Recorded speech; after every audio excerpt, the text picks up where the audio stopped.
Hello there. In this video, I'm here to demonstrate how you can restore a snap streak without any cost. Let's dive right in. Start by opening Snapchat.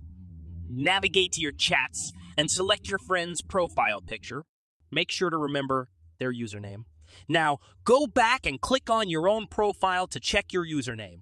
Next, open your web browser. In the search bar, type Snapchat support, click on the Snapchat support link.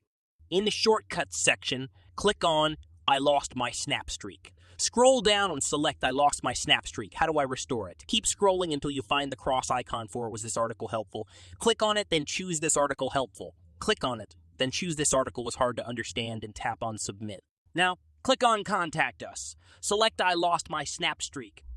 Click on I'm having trouble restoring my snap streak. Scroll down and tap yes. Provide your Snapchat username, email, phone number, and your friend's username. In the end, write a description like, please restore the snap streak between me and my friend. Finally, click on submit. And that's how you can restore a snap streak without any charges. Thank you for watching, and don't forget to show your support by liking this video and subscribing to the channel